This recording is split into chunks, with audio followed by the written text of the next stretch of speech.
কোরবানির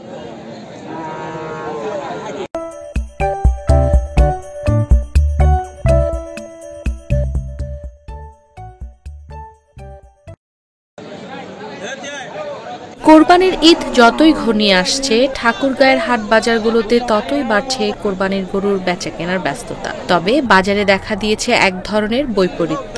ক্রেতারা খুশি হলেও বিক্রেতা ও খামারির মুখে হতাশার ছাপ।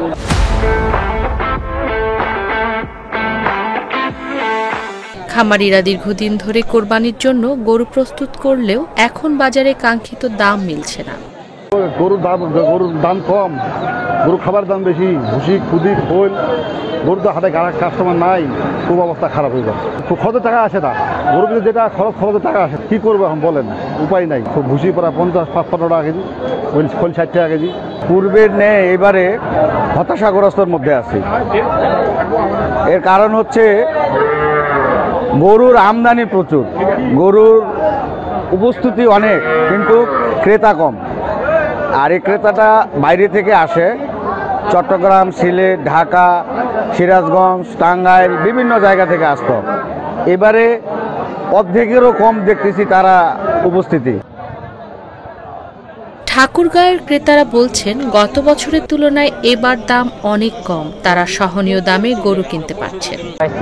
গরু মোটামুটি ভালোই, খারাপ তো না। দাম মোটামুটি বেশি বাড়াও না, বেশি চাচ্ছে তাও না আর কি, স্বাভাবিকই আর কি। পছন্দ গরু হয়েছে, দাম দর কইছে, এখন দেখি আরো দেখি যদি পাই। উনি তো চাইছে 60,000, আমরা কইছি 45। অন্যান্য বারের তুলনায় আমার কাছে মনে হচ্ছে যে বাজেট দিয়ে আসছিলাম সেই বাজেট অনুযায়ী গরু কিনতে পারছি, এই জন্য আমার কাছে শুক্রিয়া, আলহামদুলিল্লাহ। গতবারে যে গরু মনে 1 লাখ টাকা ছিল সেগুলো এখন 80, 85 বা 70-এর মধ্যে পাওয়া যায়। এদিকে রাস্তায় ছিনতাই, ডাকাতির কারণে বাইরের জেলায় পাইকাররা আসছেন না বলে অভিযোগ করছেন হাট ইজারাদাররা। প্রতিটা ঈদের আগে, অন্তত 1 মাস আগে বাইরের ডিস্ট্রিক্টের যারা গরুর পাইকার আছে, যারা ব্যবসায়ী আছে, ব্যাপারী আছে, এরা আপনার 1 মাস আগে থেকে গরু নিয়ে যায়। এবার তাদের কোনো দেখা যাচ্ছে না, তারা আসতেছে না। বিভিন্ন কারণের কথা বলতেছে যে গরুর চাহিদা কম ওইদিকে, তারপরে আবার রাস্তা নিরাপত্তার অভাব, গাড়ি ছিনতাই হচ্ছে, তারপরে আপনার মলম পাটি, পকেটমার, তারপর বাস ডাকাতির দুর্ঘটনা ঘটতেছে রাস্তায়। এই ধরনের বিভিন্ন কারণ তারা উল্লেখ করতেছে।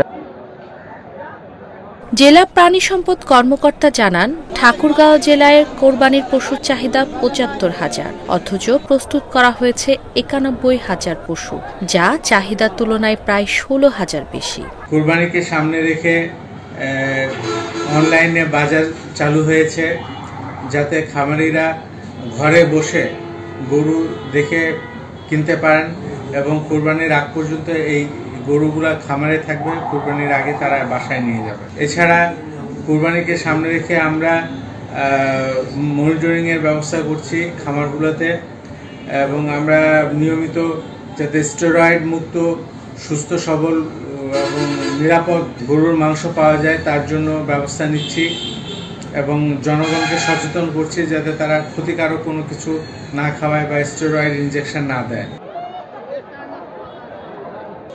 ঠাকুরগাঁও সদরের ইউএনও জানিয়েছেন, জাল টাকা শনাক্ত, নিরাপত্তা ব্যবস্থা, হাট ব্যবস্থাপনায় প্রশাসন সজাগ রয়েছে। টোল আদায় বিষয়ে বিভিন্ন অভিযোগ আসে যে তারা নির্ধারিত মূল্যের চেয়ে বেশি মূল্যে টোল আদায় করতেছে।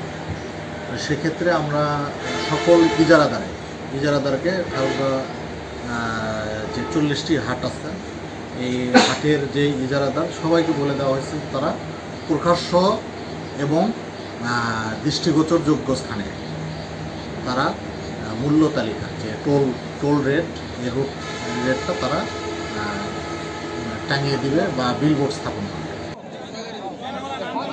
দাম এভাবে কমে গেলে ভবিষ্যতে অনেক খামারি আর গরু পালনে আগ্রহী হবে না।